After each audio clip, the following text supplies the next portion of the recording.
ASL Week 11 review. I am here. SirMoth is not. He is off doing other things. And I am here with our special guest this week, Dravos. Say hi. What's up? How's it Yeah. how's it going? For those that don't know, Dravos is a dedicated, loyal, week in, week out viewer. And I could not think of a better person to step in and fill SirMoth's shoes and do it better than Moth does it.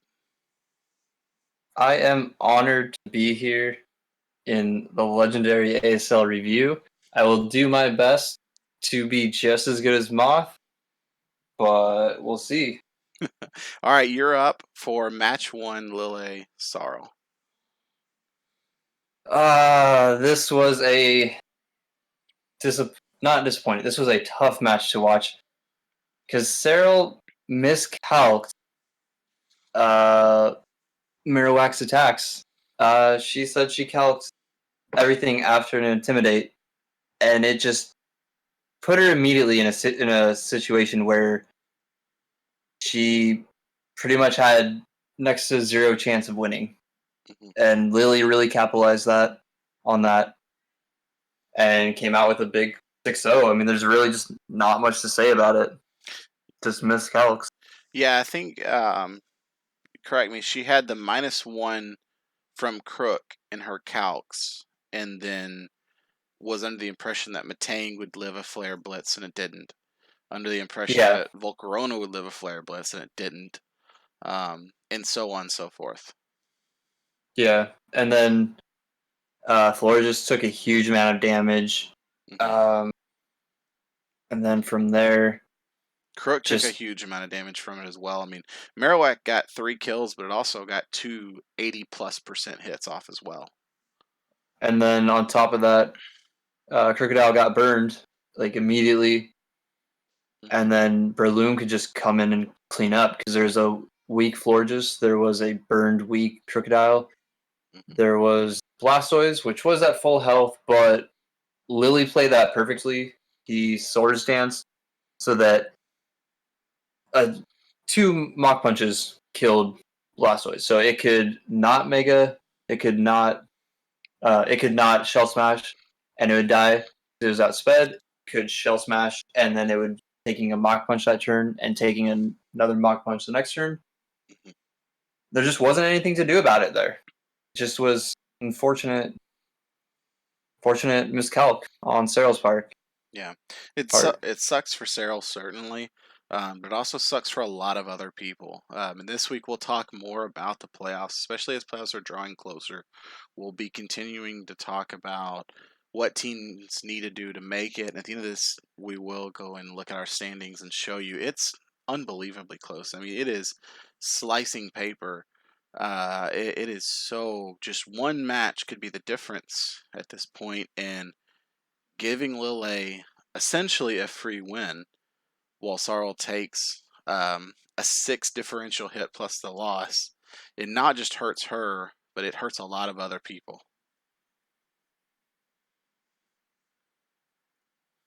Moving on to match 2. Yeah, is that yeah. Yeah, match 2 was not a 6-0. Huh? Melone versus Peach. This was a front runner for match of the week. This was a really tight battle, conversely. No one miscalced -1 from Intimidate, which is nice. But in truth, Melone, I thought, dominated most of the game. Malone seemed to be out in the forefront quite a bit. I would say the early game was back and forth, but mid game, Malone certainly had the advantage. And I'll let you get into the specific turns because I don't recall them at the moment. But if you look at the damage that a Licky Licky did to base form Deontay without the Mega Evolution, it was a lot from Gyro Ball. It was 43%, I believe. There was an opportunity toward the end of the game where Mega Galley could have came in to potentially speed tie the Deontay. If it would have won the speed tie with a close combat, it would have killed Deontay. Then it probably would have killed that Kirim as well. So Malone had the chance to win at the end, which is great because he's 2-8 now. He's 2-9, but he's playing a playoff team, and he played him really well. And he's had a lot of close matches throughout the season, so I'm encouraged for season 12 if Melone can just give that 2% extra, that focus where he's making the optimal play, not a decent play, not a good play, but the optimal play week in, week out. I think his chance of beating playoff teams is pretty high. Yeah, it was the end of turn 15. He had sacked right on to Diancie, and that was a smart choice. Nothing wanted to come in on Moonblast. And he went Dracovish, which scared it out. And had he gone Mega Gallade, assuming that Diancie was speed and special attack, Gallade would have killed, according to the calcs we ran at the very least. So he could have, Peaches then could have Mega'd, could have been a speed tie. He might have won, he might not have. But then it wasn't taking a gyro ball for sure from Licky Licky, because its defenses would have been a third of what they were before. Or he could have swapped into Kirim and taken a close combat and died. Or he could have stayed in and lost the speed tie and died, and then Kirim just comes in after that. So that was the turning point for sure. It is very unfortunate that one decision switching to Dracovish instead of Gallade cost him the game. But that's where he lost the momentum. Sure. For sure. And I mean, it doesn't necessarily mean that he would have won if he would have brought the Glade in, but his chances of winning were much higher. Yeah. And it's unfortunate because, quite frankly, I think Melone rewarded Peach for some really curious plays. Peach stayed in on Toxicroak in front of a Rhydon and did, 20% maybe with a Drain Punch, only to die to Earthquake. And then similarly, Rhydon killed the Zebstrika essentially for free, a 20 or 30% hit from the Zebstrika. So, in a lot of ways, I thought Melone rewarded Peach for some suboptimal plays. Yeah. Especially when he got huge momentum with the Wonder Room on Skarmory. Oh, God, how did we not mention that? Jesus. So, to set it up, Melone, Wonder Rooms, correct me if I'm wrong, on the turn that Skarmory swapped in, right? Yeah. And then Oko's it with a close Yep. combat. For those, that was that huge. That was crazy. For those that don't know, Wonder Room, because you're probably not super familiar with Wonder Room, swaps defense and SPDF stats. Wow, crazy play. Yeah, it was a great read by him for sure. Yeah, Yeah. Melone was just really on top of it in the beginning. Yeah. Just was not giving Peaches room. He got him down to just Kirim and Diancie very quick. This was not a particularly long match. 28 turns. I mean, there's been faster, but that was definitely not a long, drawn-out match at all. No, it wasn't. And, I mean, 10 turns of that battle was Kirim roosting and dragon dancing and doing things to get boosted up. Yeah, it felt like it at the very least. Yeah. Would be remiss not to mention a really nice Lumberry on the Kirim. Licky Licky did get a paralysis through Body Slam, which it certainly ran Body Slam instead of Toxic. Toxic may have done what he needed to get the game, but he ran the Body Slam, and Kirim had the Lumberry, which preserved its +1 speed, which ensured that, Dracovish Scarf couldn't do anything cheeky. So good on Peach. I mean, Peach did enough, certainly, and he got the win, but it's not like Peach played his best game. On to match 3. Yeah, I'd agree with that. We've seen him do better. Yeah, I mean, Peach is a playoff coach. Peach is he's a very, very good coach. He's certainly one of the coaches that I'm going to work the hardest if I know I'm facing. So, yeah. But you're up for the big battle, for the brawl, man, for the 1 and 2. You're up for the big show. Yeah. Anyway, so Panda and Moth. This was a pretty fun battle to watch. Yeah. Right away, the Icy Wind popping the Yachi Berry. That was rough to see. Clearly, Moth was not expecting that. And then the foul play immediately followed after breaking the sub. The EQ, not even doing half was rough. But he didn't get down. Swapped out. Uh, Started making some plays, and then the Miss Magius set subbing up. I didn't know what he was doing watching that. Miss Magius came in and started clicking substitute against Mon. It was substitute That against a Gliscor at first, wasn't it? Yeah, and then he swapped out after the Toxic failed to Klefki. Alolan Persian. Oh, was No, it to Persian? Alolan Gotcha. Persian. Yeah, and he just kept clicking sub, and Panda was breaking it with foul play, and I was thinking like, this is getting you nowhere. What are you doing? And then the Salak Berry pops. Yep. And that was huge change of pace to see. Pulls out D-Gleam and takes out the Alolan Persian.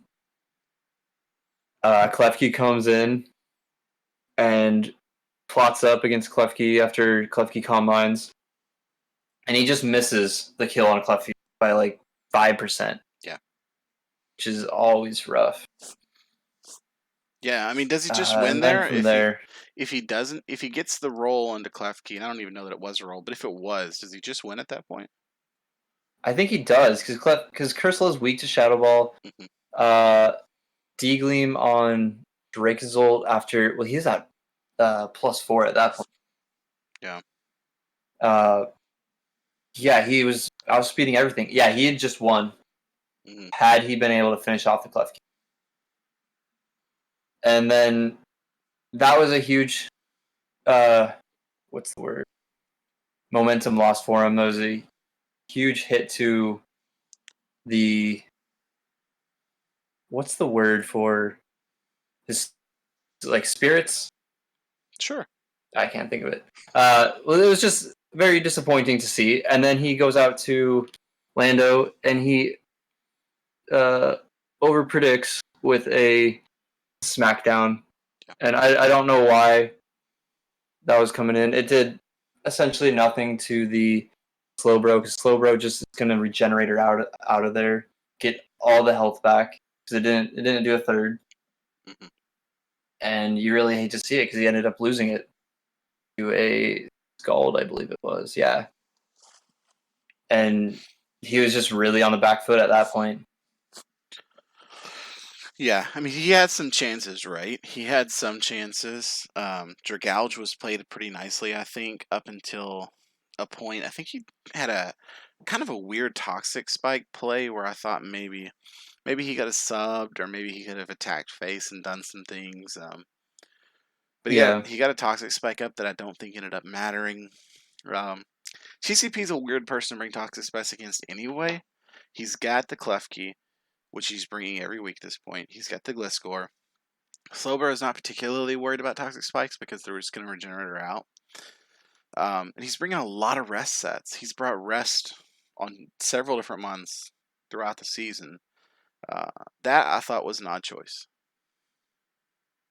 Yeah, definitely a sub would have done a lot more for him there. Because then something would have had to take a either a Draco Meteor or you ever see his other move? No, we only saw Draco Meteor sub and T spikes. Maybe he didn't have anything for Klefki. Curious what that fourth move was. Yeah, but I am as well. Maybe Scald could have been Scald. Don't know. That would have been nice for sure. Yeah. I doubt he had let himself get walled by a Klefki, but yeah. But I mean, it was a good match, though. Honestly, I thought it was well played, and if that Miss Magius had been able to pop that Klefki, I think we would have seen a pretty clean sweep the other way. Yeah, because I believe he'd only lost Orlando at that point, so that could have very easily been a 5-0 right there. Yeah. Yeah. Which would have, I mean, certainly would have helped Moth quite a bit, and this puts Moth, the loss doesn't really hurt TCP to win or to lose terribly because his differential is so high. But it does put Moth in a position where now he is still going to have to compete for that bye week. If he would have won, he would have been very close to locking in a bye week, which he certainly does not have locked in at this point. he would have actually been very close to taking over that number one spot, actually, Yeah, had he won that. yeah, yeah, So yeah. that's very rough to see. If he wins, I mean, you're aiming for either second or sixth, right? That's what you're aiming for in our league because second place still gets a bye week, sixth place still gets in the playoffs. So you're really, I mean, those are your benchmarks. Had he have won this match, him getting second was really in the cards for him. At this point now, it's still going to be pretty close. It's going to be a pretty close run down to it. But he's still there, 8-3. That's big money. So we'll see what happens, right? Yeah. I was trying to say losing the Lando was a huge hit to his morale. More That out. was Yeah, for. I certainly agree. But Certainly agree.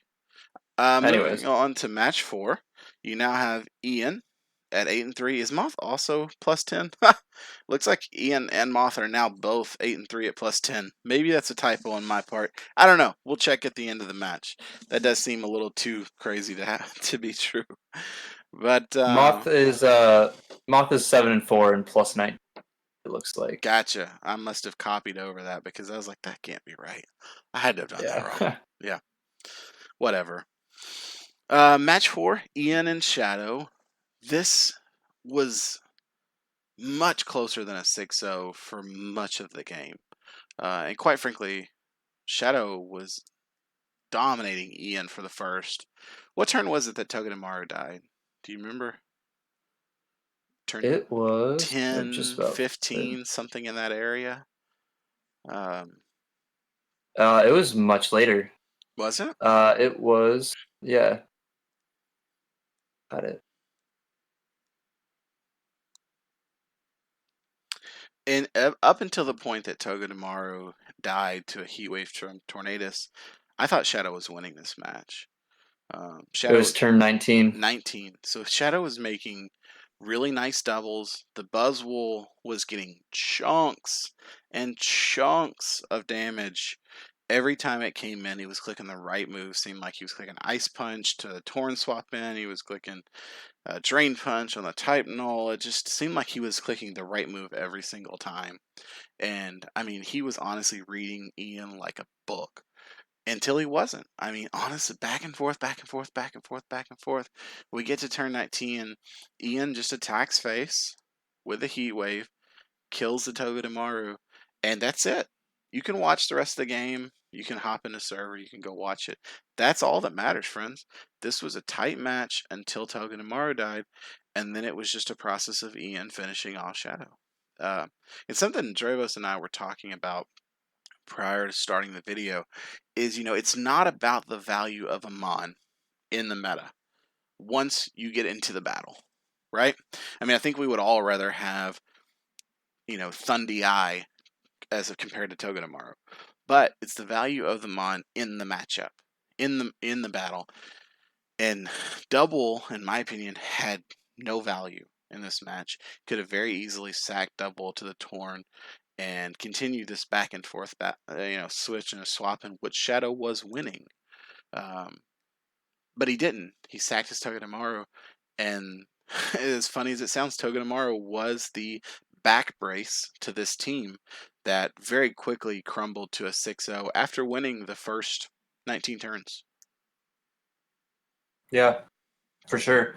My guess was maybe Ian was worried about Focus Sash because we never saw what item for sure Togedemaru was, but there was no healing. It wasn't leftovers.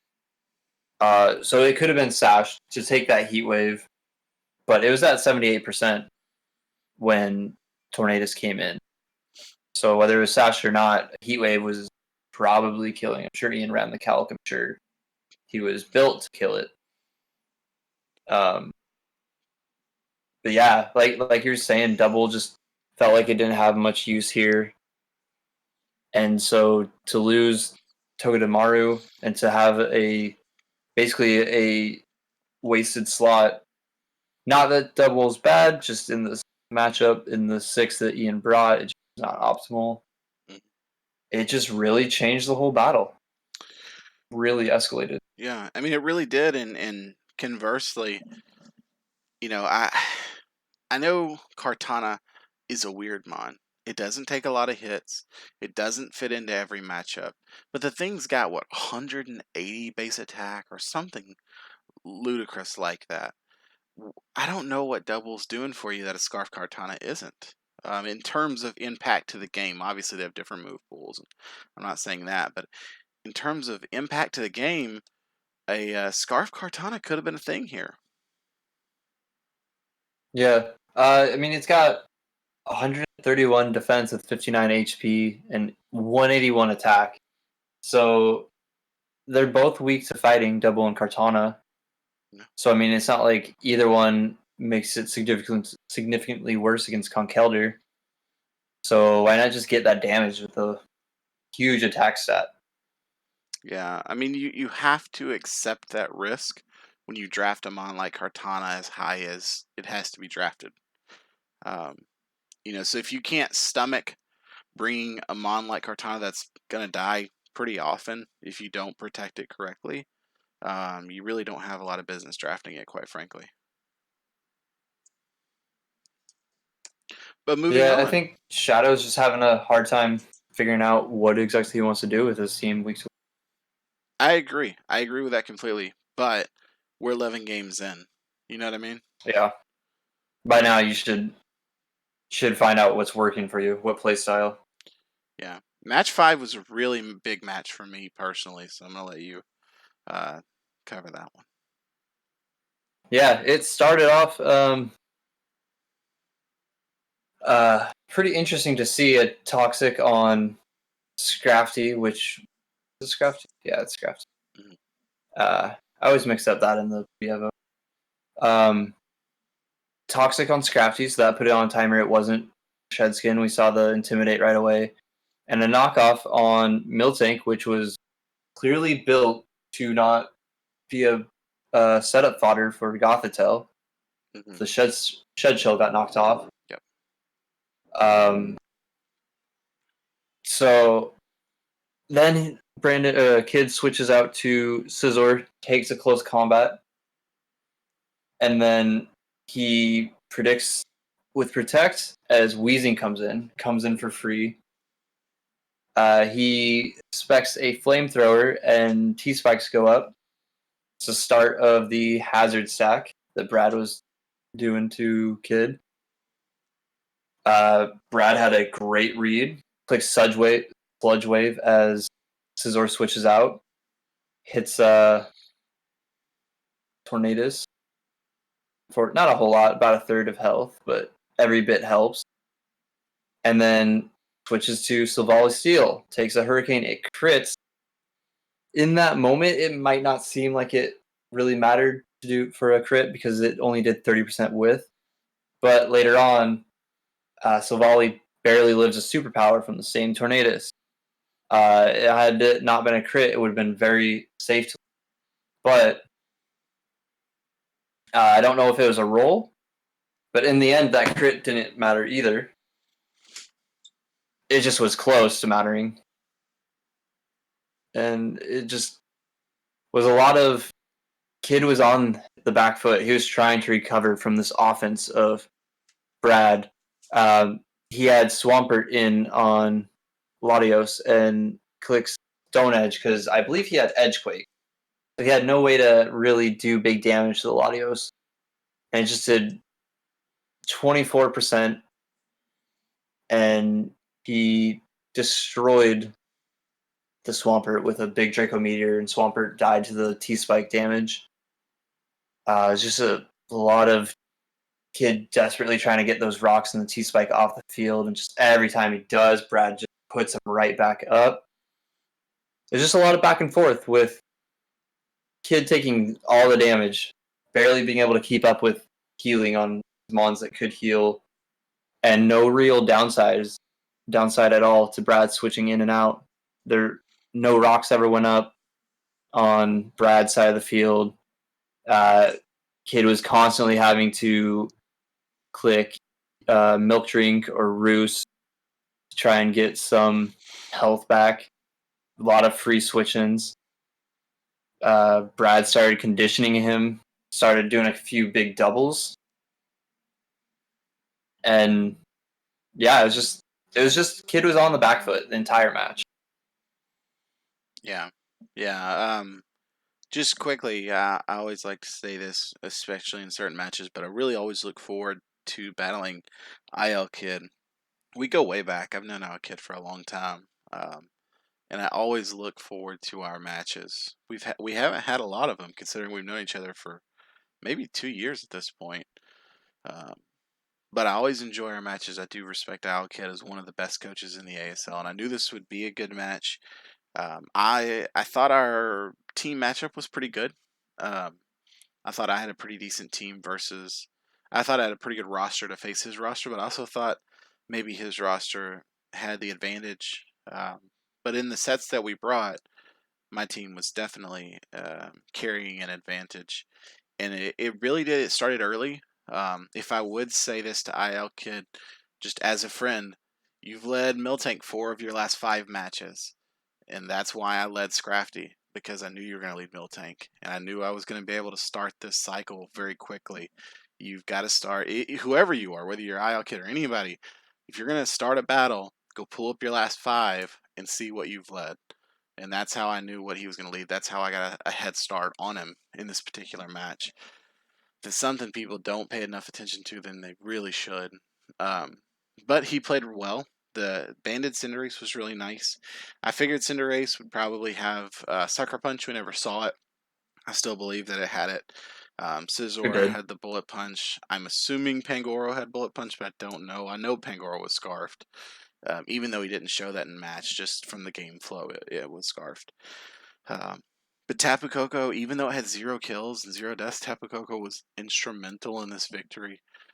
Between Volt switches and close combats, Tapu Koko was unbelievable. Wheezing with a Toxic Spike was essential. Latios was obviously 3-0. Um, I don't think necessarily the IO kid played bad, honestly. I just think that I got ahead of him early and I never let it go. I don't think that he played poorly. I really, really don't. I don't honestly think he prepped poorly. I just think I had momentum from around turn 2 or 3 and he couldn't take it back at any point in the game. Yeah, I mean that's all there is to it. Like Kid had some great reads.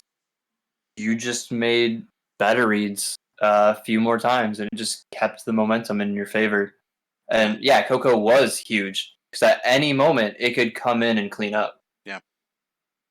Like it was 100% healthy at the end of the match. It clicked 3 moves, 1 close combat, 2 volt switches. Yeah. He had no idea what the other 2 moves were. He had, I think he knew you weren't choice because I think you switched up moves, but I he, did. he really didn't even have much of anything on any info on Coco. No. I mean, he So lost the Swampert really early. Um, because he tried to go ahead and get that chip on Latios for what I assume was the Sucker Punch on Cinderace. So, he had his Coco swapping gone in the first 10 turns, I think. Um, and so he really, it was a matter of time until Coco won the match. yeah, he just didn't have an answer at that point. Yeah, but I mean, again, though, I just put it out there. I do these reviews to help the league and to bring interest to it. I'm not doing it to help me. So I'm just telling you as a friend, check your lead matchups. Go look at what you've led the last 5 matches before you click start, and you may find a habit. You may find a habit you didn't realize you had. I do it on purpose sometimes. I'll lead the same mod over and over and over and over and over again so that I can build up to where I'm going to be able to manipulate that later on. So if it's not something you're checking, hopefully you just learned something. Maybe this video was worth it for you. But match 6, you and Dirty Logic, man. I don't know how you felt coming in this match. You'll certainly tell me in a minute. But the moment I saw that there was no Charizard X, I felt really good for you. I would assume that that's Yeah, also how you felt. But Charizard X, I've said this before. If you've never heard me say it, by far my number 1 least favorite mon to have to prep against in the meta. Not even close. There's no second place. It's just Charizard X, Charizard X, Charizard X, then a couple more Charizard X's. It's so frustratingly powerful, because if you prep for Dragon Dance and he brings Swords Dance, you're losing something important. If you prep for Swords Dance and he Dragon Dances, it's such a problem, and it has the coverage it needs to kill anything. It can Swords Dance, Thunder Punch, and Milotic, and just to oblivion. So, not bringing that is a tough call, but he made it a more curious with some of the choices he made. And again, no disrespect to Dirty Logic, this is his first season in competitive counter team format. This is his first season in the counter team format, and he brought, refresh my memory, but I think he brought, was it Sleep Talk, or no, it was Hypnosis, Calm Mind, Dream Eater, Sucker Punch on Spiritomb. We saw Dark Pulse, Toxic, Pain Split. Oh, am I thinking of a different match? I think you're thinking of a different match. Good God, I'm thinking of a different match. Tell me what it was again. Dark Pulse, Toxic, Pain Split. Originally had lefties. Yeah. Never saw You the fourth tricked the move. scarf into it. I'm Yep. thinking of last week's match. Either way, when is Spiritomb better than Charizard X is the point that I was trying to get to, although I was thinking of last week's set. So thank you for saving that. But Yeah. it just seemed like the choices to not bring Charizard were overshadowed by some interesting choices. Like Obstagoon was not to Guts, which could have come in handy because I think he did a Ice Punch onto Zygarde that was sub 50%. There's no way in God's green earth that would not have been more than it would have been well over 50% had he have been Guts. I think that Ice Punch was scary. His Rotom Wash ended up being, what was it, Heavy Boots? It was Boots. Yeah, I asked him about it after the match. It already has Levitate. So that, I mean, just a couple of choices there. Again, matched with last week. It was last week that he had the Calm Mind, Hypnosis, Dream Eater set that was really confusing. And then this week, again, just a couple of sets where it's just like, man, run those through somebody, bro. Get you some help as you're developing your skill set, because you've had some matches this week or this season that were really good, and you've had some matches where you played phenomenally. My match with Dirty Logic was really close, and he played great, and he brought great prep. And this match was not the case. Now, granted, your team was really good. You had 2 Wish Passers, you had a Mega Aggron, and if that's not annoying bulk, there is no annoying bulk. I mean, but I mean, Gengar went 3-0 and didn't really do much. Like, it was just one of those matches where you just wore him down to death in 80 plus turns of absolute boredom. And Gengar got 3 kills by just existing, quite frankly. Yeah, it just Gengar came in and kind of cleaned up once everything was weak. He had. It's not that his team is bad. It's just that he's just. I think he just needs. I don't know if you're getting a second pair of eyes looking at your team logic, but that helps a lot. I have built some horrible teams, and then I've sent them off to like Lily or to Kid, and then they've just been like, "What are you doing? None of this will work. You're completely underestimating this mon," kind of stuff. A second pair of eyes can be huge for your prep. Yeah. And questions to ask when building are like just simple ones like, how do I deal with this mon? How do I kill this mon? How do I stop this mon? Yeah. And yeah, your team has threats. I had two ways to deal with Charizard. Alomomola was max defense if you didn't have Thunder Punch, and even then, if I waited too long after a Sword Dance or a Dragon Dance, and then, but if you were set up, Illumise had Encore, as I know you love to see. So I had that as a potential answer, but your team really made me play. I hated every minute of it, but it made me play a lot more stall. Yeah. A lot more safe. That's why it took so long. Like, I was scared I was still going to lose. Like, if I lost to the right mon, or if I let Obstagoon take something out, like it could very quickly have shifted. So I think Dirty Logic is getting better. He's just some more practice in his plays, a little bit better prep, and I think he'll be really doing a lot better. He'll be a much bigger threat across the season.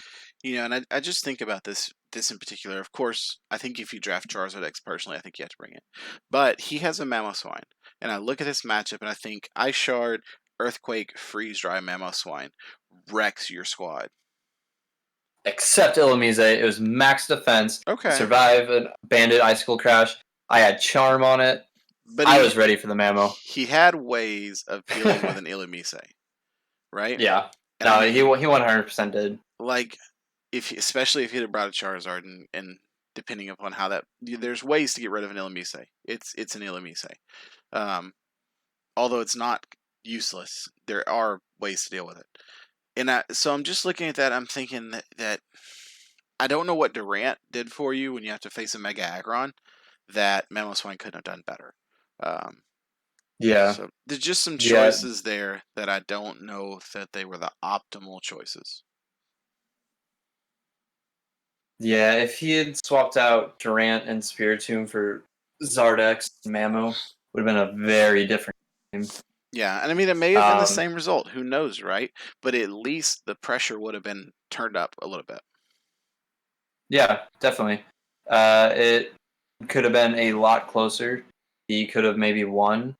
I was forced to make some riskier and riskier plays just because I didn't want to keep doing the same old Sylveon Mega Aggron versus Roserade Rotom switches. Yeah, he could have made me do a whole lot more. The sleep powder, I will say the sleep powder on the Roserade was really messing me up. I mean, like, I kind of expected it, but I still had to go into Aggron. But then once he got the burn on Aggron, was that from a Willow? Yeah, he Willowed Aggron, which kind of works against him. Because then, yeah, I had Heal Bell and Sylveon. I could have healed that burn, but I didn't need... I could still do damage to Roserade and Durant Fire with the burn. And I can't get put to sleep then. Yeah. So in the end, stuff like the Willow worked against him. Roserade kind of didn't have much of an item. The Blunder Policy is what he ran on it. There wasn't the matchup for it. It's interesting. It's exciting to see him trying out new sets. Like, eventually he's going to catch someone off guard, and it's going to be some secret heat, and he's going to pull off some huge plays with it. But don't think Blunder Policy was the play this. No, I agree. And the thing that I hope Dirty Logic takes from this season and moves forward in his, the counter draft meta is that he can absolutely compete with very good coaches. He just needs a little bit of help in the prep stage, honestly. If his prep stage was a little bit better, I think he could be pretty competitive in the counter team format. But honestly, that's the hardest part, right? Yeah. I mean, that's the barrier to entry. If you're looking at, let's say you're a ladder player and you're coming into the counter team format, the barrier to entry is the prep stage. The prep stage is the hardest stage. Mm-hmm. I mean, even the advice you gave to Dirty Logic, which is great advice, there's nothing wrong with having a prep partner. Because I do it just honestly because I think prep is absolutely devastatingly boring. And I love prepping with people because I find it more entertaining hanging out with someone while I do it. Same as if I'm cleaning my house. I want my wife around so I can have somebody to talk to when we're doing it because I just find that activity to be boring. And whatever your thing is that helps you be better, do that. And I mean, it helps me be better because I'm more focused and interested in prepping because I have someone to hang out with.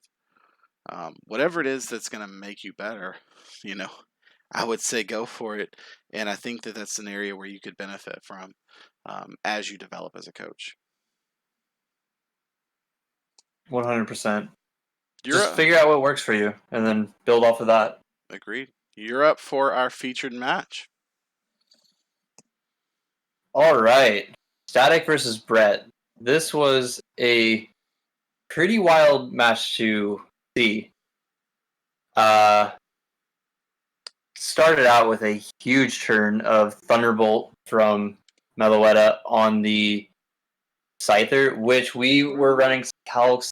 It seems like that was pretty much not a kill, or it was a very low chance of killing. Uh, Depending upon what item. No, it was Choice Scarf. Yeah, so it was at best a very low chance of killing, but the knockoff was huge. It was probably a banded Scyther, and just that kill off the start. Scyther got crippled with the para, but it was just a huge first turn. Really kind of set the tone of the match. Then it went into a bunch of Embor comes in as came in against that handy. Scyther fainted. Okay, yeah. He brings it in on Scyther. Scyther goes down. And then it just went into this back and forth of both of them making not bad plays, but not the best plays. They could have made better plays in a few turns. Static taunted Vikavolt with Quillfish, and Vikavolt had gone for webs. Well, if he had just gone for a Volt Switch, because there's no ground type, Quillfish would have either been dead or dying. One of the two. Probably dead. Salamence kind of was just thrown away against the Braviary. Fire blasted it, and it didn't do a whole lot of damage. Did 33. Then Braviary hit it with a Brave Bird, took it out. Just a lot of like weird, not the best plays, not the worst plays. Then we saw a lot of great stuff, like Throat Chop from, was it Grimmsnarl? Yeah, onto Vikavolt. Prevented the Bug Buzz. That was crazy. I was not expecting that. And lots of good plays from both until a defog at probably not the best time. I don't think Brett really weighed scales to figure out whether or not the sticky web being up against static was better than the chip damage he was taking every time he switched in and out on turn 22, it looks like. Because then Embor was fast enough to kind of take out nearly the rest of the team. Greninja missed a Hydro Pump, which I don't know if you needed Hydro Pump. You're in the rain, Surf is going to be boosted. That's going to be doing a lot of damage. But that's kind of the risk you take with Hydro Pump. It might miss. And then on top of that, he didn't have Liquidation or maybe not EQ on Beartic as well. Mm-hmm. So he play roughed the Embor. Embor didn't really care about that and took out Beartic and outsped Vikavolt, outsped Braviary. Just kind of the game from there. Yeah. Brett had opportunities to win. The Beartic, if it had EQ instead of play rough, would have killed the Embor. If he had had a different water move instead of Hydro Pump, he would have killed the Embor and had Greninja to Dark Pulse Aegislash. If he hadn't defogged his own webs away, then his Braviary would have outsped and killed the Embor, and who knows what would have happened with Aegislash at that point. There's a lot of things that put Brett really close to winning this match. None of those things matter at all because he didn't, and Static goes to 6-5 and is very much in playoff contention. But Brett was very close throughout the match, and really had, I think, momentum most of the match. I thought Brett played well until there were just a couple of choices, and this is something Jerry was talking about earlier, but there's a difference between making what I would call a neutral play, which isn't a bad play, but there's a difference between neutral plays and optimal plays. And I think Brett made some neutral plays, whereas he could have made a more optimal play that would have put him in a better position to win the game. And I think that's a hard skill set to acquire, especially for somebody who's been out for a while. Brett took a couple seasons off, and so hopefully he's getting that sharpened up for next season. And he can make a good run. But when you get to playing high level, competitive, really really good players, I mean Stack's been around forever, played in the ASL for a long time, and he's played against really brutal competition. You get to playing guys that have been around the block, that are very good. You're going to have to make optimal plays. You're going to have good prep. And if you make optimal plays and you have good prep, your chances of winning are decent, not great. Like, that's high level gameplay. I have always said personally for me, if I'm playing the best coaches in the ASL and I play my best, my odds of winning are around 50%, because it's just they're good. They're really good. And they're going to play really good, and I'm going to have to play really good, and just a couple of small things are going to be the difference. Um, and I think Brett made enough plays that weren't bad, but weren't optimal, that he took himself out of contention for the W this week. Yeah. Yeah, it was rough to see. Brett could have won it, but some decisions were made. Some prep decisions were made. I mean, EQ or liquidation in the range seems like a really easy thing to slap on Beartick. Mm-hmm. But yeah, I mean, just because he's having a down season doesn't mean he'll always have bad season. Mm-hmm. It'll be interesting to see him turn it around next season. I mean, Brett's got a trophy under Uh, his belt. He's won a league. He's got a league yeah, championship. He's a competitive coach. He's got a chance to do well. But I think this season there is some noticeable rust. yeah, But good for Static, right? I mean, he's still in it. yeah. Static's really hanging in there. Yeah. It's getting really close too. Yeah, and I don't. Hopefully, you guys can see this. I don't know. I haven't recorded a lot of YouTube, so I don't know if my OBS is set up correctly. But I think right now you should be looking at our homepage on our for our doc, and you're seeing the playoff race. It's close. It's very close. The third place is only one game ahead of ninth place, and we only got 2 weeks left.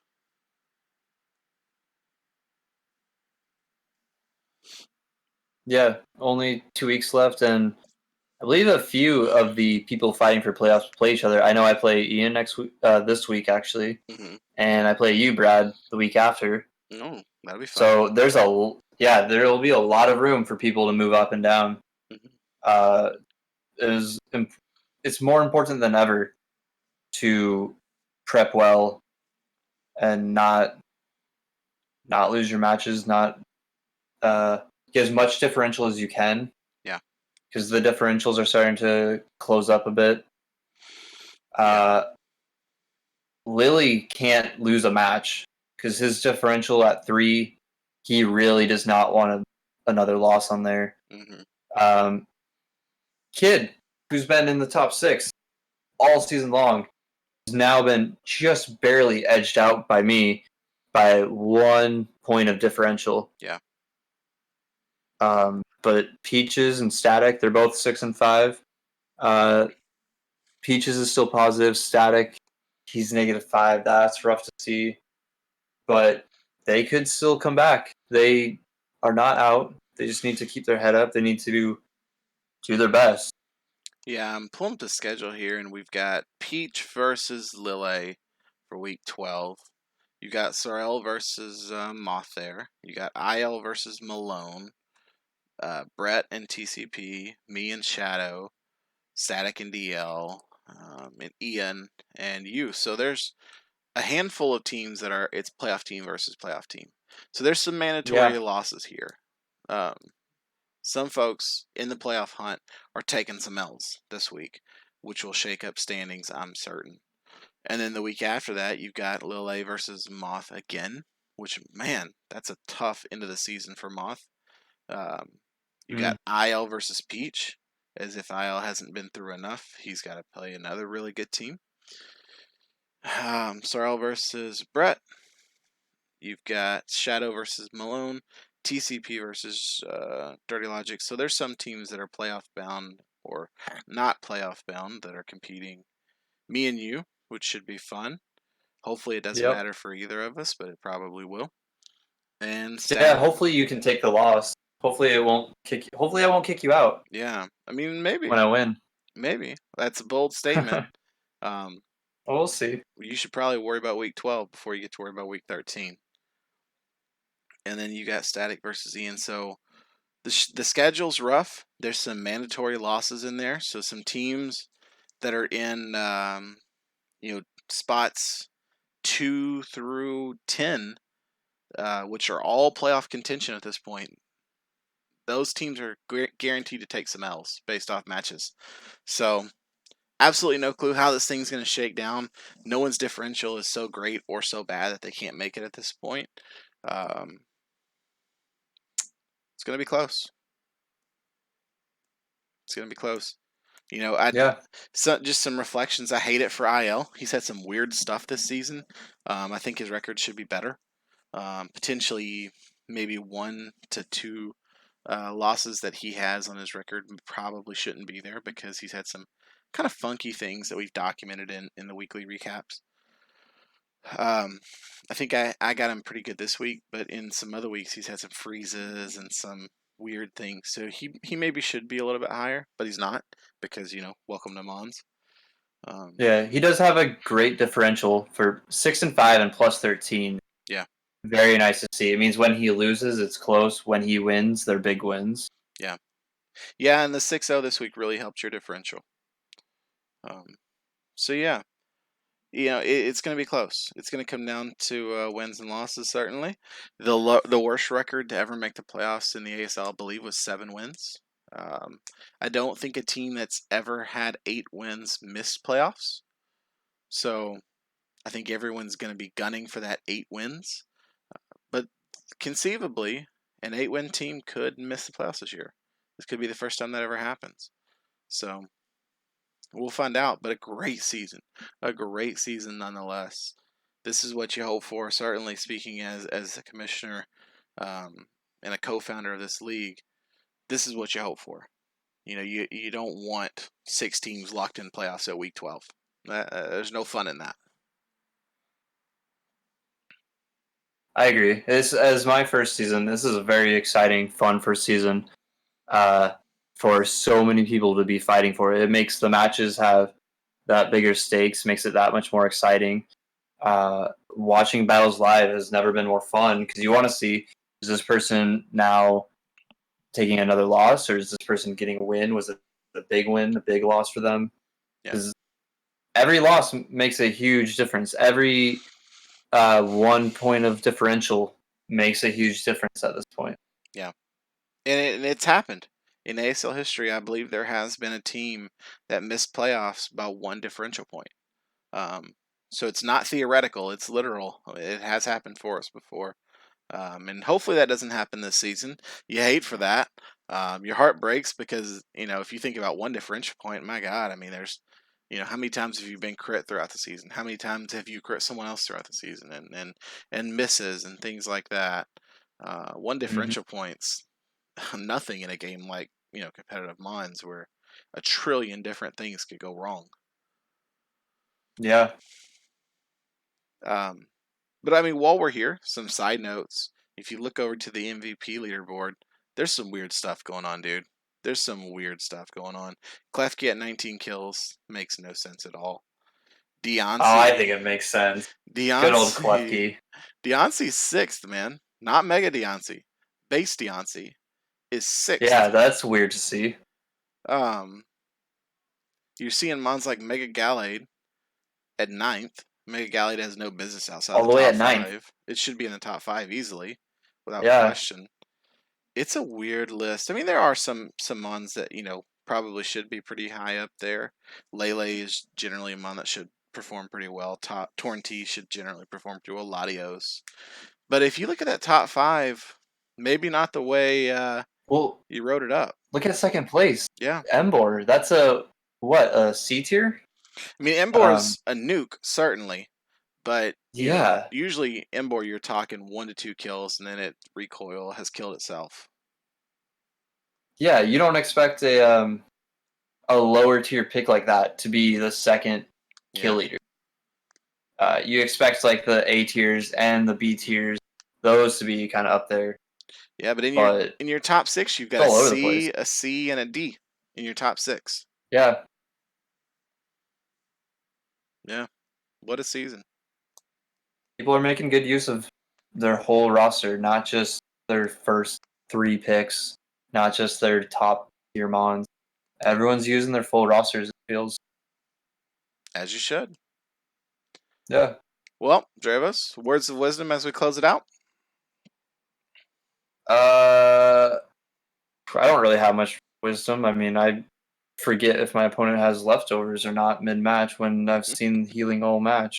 You know, Someone asked me for wisdom. I did make you a promise in the prep for this video that I would. There was a discussion we'd had regarding a couple of key misplays when we were watching through the replays. Something that I don't think people are doing that I think is so simple and so easy. Is such an easy thing to do that I think people could make better use of is, man, when you start your battle, crack open a notepad, bro. Go on a computer and crack open a notepad and type in your opponent's 6 mons. And every single turn, run that turn through the calculator, dude. Run that turn through the calculator and write down what you're seeing. Okay, this is probably max HP. Okay, this has, U-turn, whatever, whatever, whatever, whatever. Oh, this is probably banned based on the damage. Like, I know that's a small thing, but when you get 30 turns into a match and your blood's pumping and you're not, you're maybe over, you're just not as focused as you want to be. That little notepad that you've developed Yeah. throughout the course of the match can save or it can break you. Um, and that's not a revolutionary secret, but I think it's a small thing that people don't do. I personally think I have a very good mid game. I think I have a really good end game. I think I play really well in the mid game, and I think I play exceptionally well in the end game. And part of that's because by the time we get to mid game, I've got 60-70% of your team nailed down in my notepad. And by the time we get to end Yeah, game, I mean, that makes a whole lot of sense. I've got almost all of your team nailed down, either from what I know or from what I predict. And I mean, that's a small thing, but it really changes when you get to turn 40 and 80% of your opponent's team. That's a big advantage. Yeah, that really is. Yeah, it's a small thing, man. It's a small thing, but I mean, I'm telling you, from a guy who's been playing competitive Mons since Link Cables at Books a Million with Pokemon Red, like, dude, it's worth it. It'd take you an extra 5 minutes total in the battle, and you won't make simple mistakes. Um,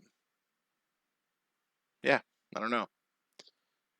But to end the video, last week we said if you typed in Moth's phrase, we were going to shout you out.